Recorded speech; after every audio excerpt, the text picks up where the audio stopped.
Hello students,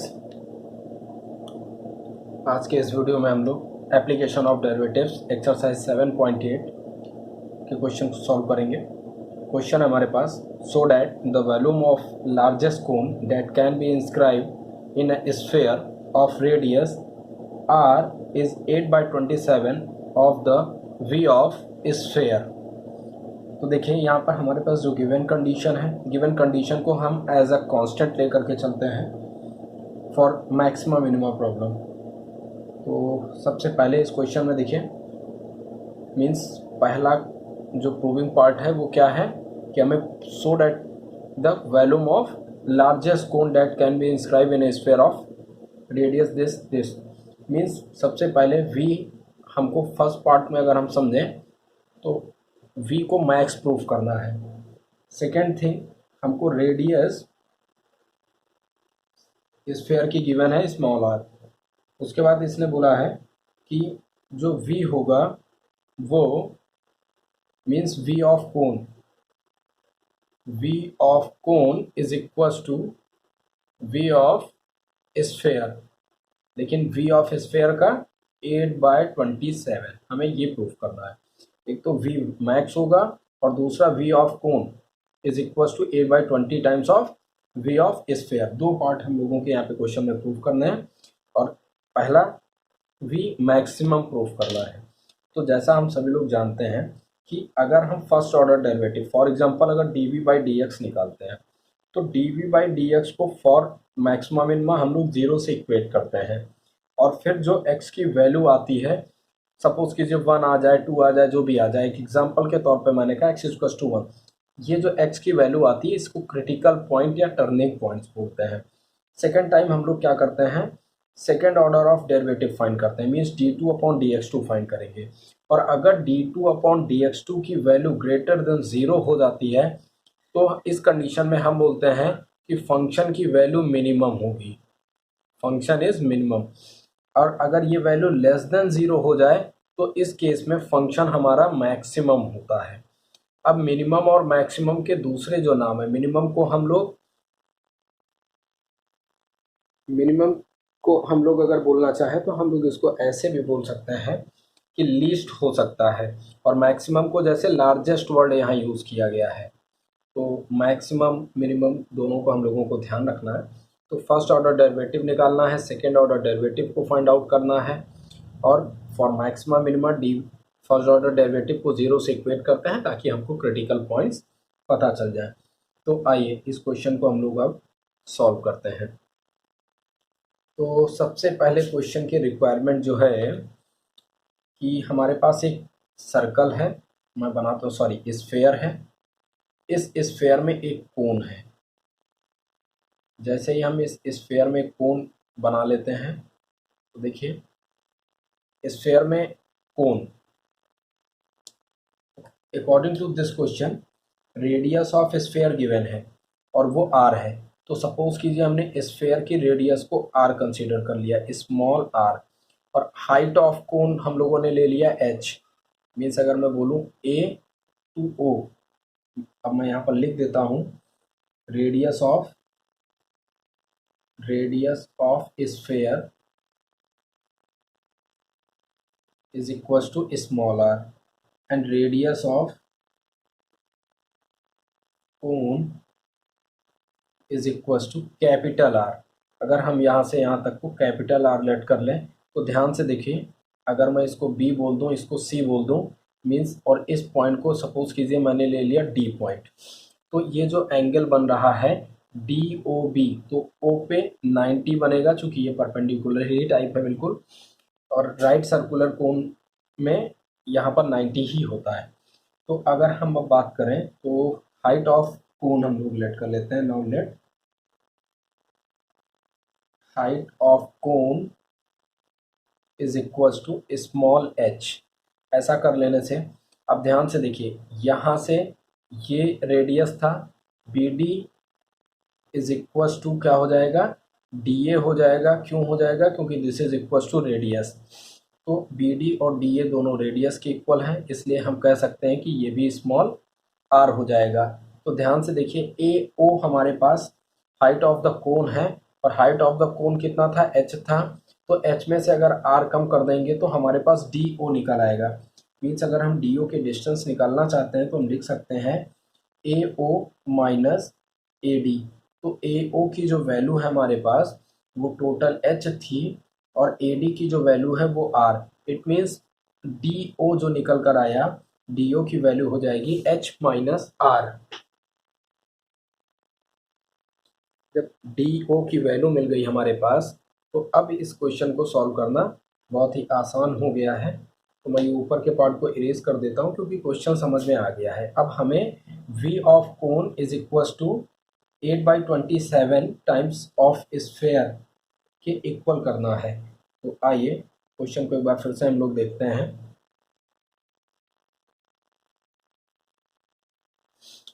फिर से हम फिगर एक बार बना देते हैं। इसके अंदर एक कोन है, स्फेयर में एक कोन कंसीडर किया हम लोगों ने, और हाइट ऑफ कोन, इस पॉइंट को O बोल दिया, इसे A बोल दिया, B बोल दिया, C बोल दिया। हाइट ऑफ द कोन हम लोगों ने मान लिया टोटल h था। Height of cone is equal to small h and this point is D. This is the radius of circle, means BD is equals to DA हो जाएगा, क्योंकि ये क्या है, रेडियस ऑफ द स्फेयर है। ये part और ये part radius of the sphere हो गए। और अगर हाइट ऑफ द कोन कितना है, h है, मीन्स अगर हम DO के डिस्टेंस निकालें तो DO हो जाएगा AO माइनस AD। AO की वैल्यू हमारे पास h थी, AD की वैल्यू हमारे पास, ये अगर r है तो ये भी r, क्योंकि रेडियस ऑफ स्फीयर सेम रहता है। तो DO की वैल्यू मिल गई। इस तरीके से अगर हम इसमें अप्लाई करें इन ट्रायंगल DOB, मीन्स ये 90 रहेगा। और एक चीज़ और हम लोगों ने लेट की थी, radius of the cone is capital R। तो ध्यान से देखिए, इन ट्रायंगल DOB में अगर हम पाइथागोरस थ्योरम यूज़ करें तो क्या हो जाएगा, BD square is equal to DO square plus BO square. No, BD square की वैल्यू हमारे पास, ध्यान से देखिए, BD स्क्वायर की वैल्यू क्या हो गई, R स्क्वायर हो गई। DO हम लोग निकाल चुके थे तो ये हो जाएगा h minus R whole square plus BO की जो वैल्यू है वो हम लोगों ने कैपिटल R ली थी, इसलिए कैपिटल R स्क्वायर।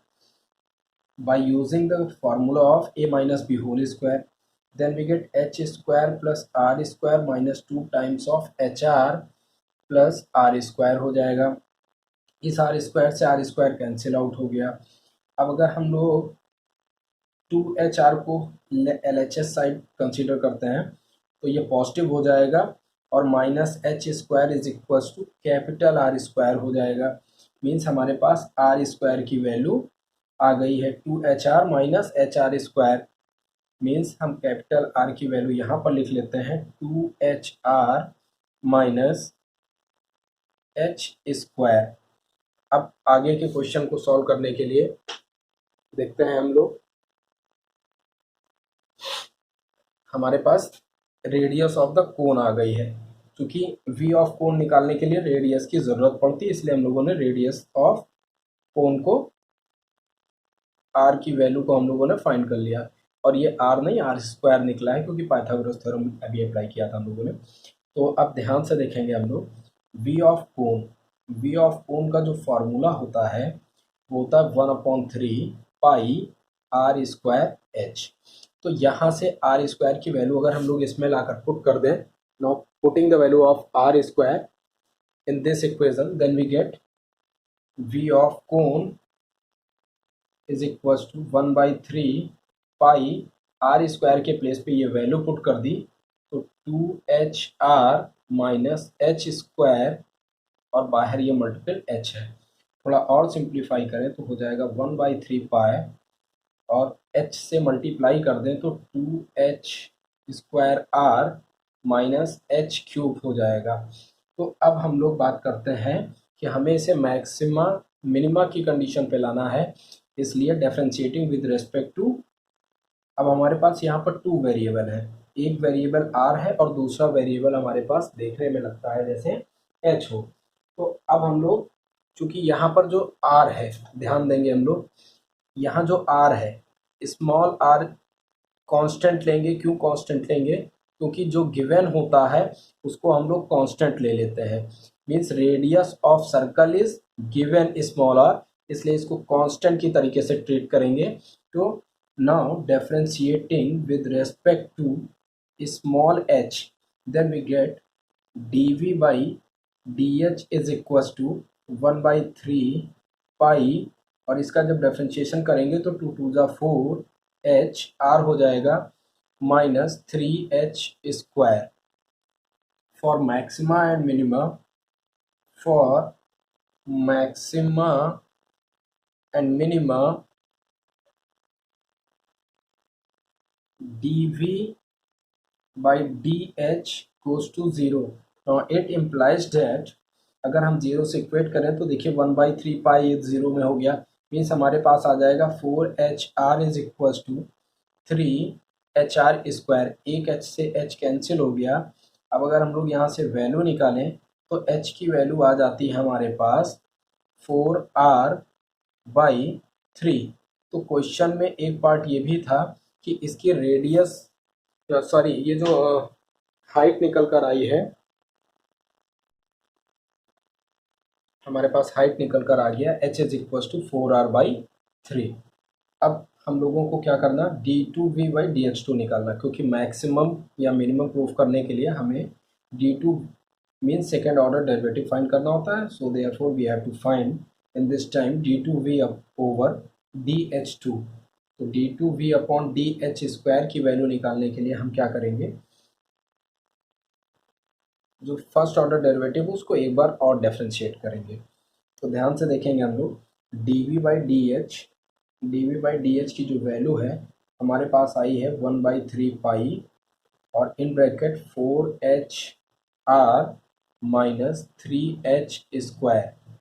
और ये जो h की वैल्यू निकल कर आई है, इस h की वैल्यू को हम लोग यहीं पर लिख लेते हैं 4R/3। अब इसको मैं इरेज कर देता हूँ। चलिए अब हम लोग निकालते हैं d2v over dh2 is equal to, देखिए एज ए कांस्टेंट थे अपनी जगह पे एज इट इज़ है, h के रेस्पेक्ट में डिफरेंशिएट कर रहे हैं इसलिए यहाँ पर हो जाएगा 4R माइनस 3 टू ज़ा 6h। तो अगर ध्यान से देखें तो d2v/dh2 की वैल्यू पॉजिटिव निकल कर आई है।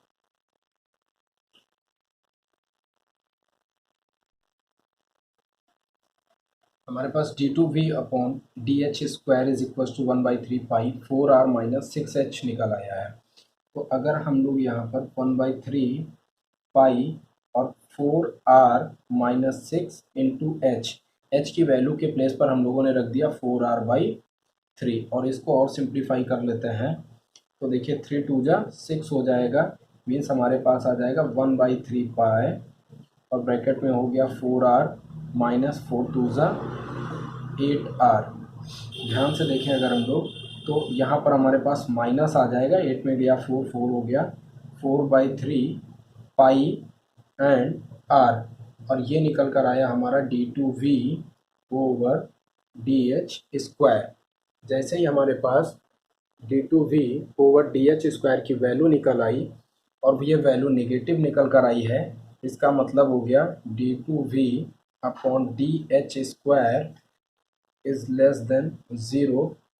thus we can say that v is maximum। तो क्वेश्चन का जो सबसे पहला पार्ट था कि हमें v को मैक्सिमम प्रूफ करना था, वो पार्ट हम लोग प्रूफ कर चुके हैं और साथ ही साथ इसकी हाइट जो निकाली हम लोगों ने वो 4R/3 निकला हुआ है। क्वेश्चन में हमें प्रूफ करना था कि जो v ऑफ कोन होगा वो v ऑफ स्फेयर के 8/28 टाइम्स होगा। तो आइए अब हम लोग सबसे पहले दूसरे पार्ट को प्रूफ करने के लिए, means v of cone is equal to 1/3 pi R²h, ऐसी वैल्यू थी। तो देखिए R² की वैल्यू हमारे पास गिवन है, हम R की वैल्यू को पुट कर देते हैं 1/3 पाई। R² की वैल्यू है हमारे पास 2HR माइनस एच स्क्वायर, और एच इसके साथ मल्टीपल था, चलिए मल्टीप्लाई कर लेते हैं, तो 1/3 pi 2h square r minus h cube, ये हो जाएगा। अब इस पार्ट को अगर हम थोड़ा सा और ध्यान से देखें तो ये जो v ऑफ कोन निकल कर आ रहा है, इस v ऑफ कोन को हम लोग लिख सकते हैं 1/3 pi 2h square r minus h cube. तो h की वैल्यू ऑलरेडी हमारे पास है, थोड़ा सा और सिंप्लीफाई करते हैं, 1/3 पाई 2 और h के प्लेस पर वैल्यू थी हमारे पास 4r/3, इसका whole square into r minus h के प्लेस पर फिर से वैल्यू मैं पुट कर देता हूँ 4r/3, और साथ ही साथ इसको इरेज भी कर देता हूँ। तो वैल्यू हो गई 4r/3। अब की बार इसका होल क्यूब कर लेंगे। तो थोड़ा सा सॉल्व करने की कोशिश करते हैं हम लोग, तो देखिए ध्यान से।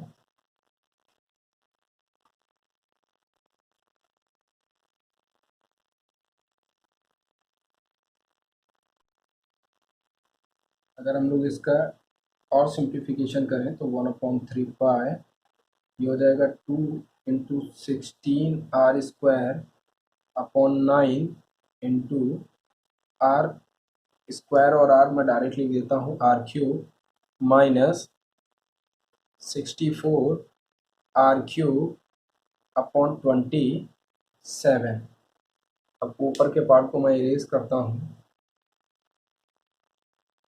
सॉल्व करके हमारे पास आ गया 1/3 पाई इन ब्रैकेट 16 टू ज़ा 32 हो जाएगा हमारे पास, 32 अपॉन 9 आर क्यूब माइनस,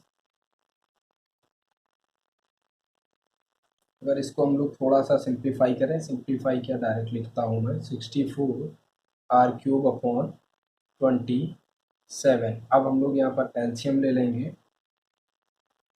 तो जैसे हम लोग एलसीएम लेंगे तो हमारे पास आ जाएगा 1/3 पाई, एलसीएम हो गया 27, 9 3 ज़ा तो 3 2 ज़ा 6, 3 3 ज़ा 9, 96 r cube minus 64 r cube, then we get 1/3 pi, 96 में से 64 सब्ट्रैक्ट करेंगे, 6 minus 4 2, 9 minus 6 3 r cube upon 27। अगर इसको हम लोग समझें तो 1/3 पाई, और इसको हम लोग लिख सकते हैं 32 को 4 इंटू 8 अपॉन 27 आर क्यूब। तो अब इसको अगर हम लोग लिखना चाहें तो ऐसे भी लिख सकते हैं 1/3, बल्कि इसको ऐसे लिख लेते हैं 8/27। ध्यान से देखिएगा, 8/27 एक साथ कर दिया, 4/3 पाई आर क्यूब, इनको एक साथ कर दिया, और ये और कुछ नहीं है, this is the V of cone, sorry V of sphere. तो हमारा क्वेश्चन प्रूफ हो चुका है कि वी ऑफ स्फेयर और वी ऑफ कोन में जो रिलेशनशिप निकला, this is V of cone, V of cone is 8/27 times of V of sphere, क्योंकि स्फेयर का जो वैल्यूम होता है वो 4/3 पाई आर क्यूब होता है, और इसके मल्टीपल में 8/27 प्रेजेंट है। Thus we can say that V of cone is equal to 8/27 times of sphere volume. Now, thank you class.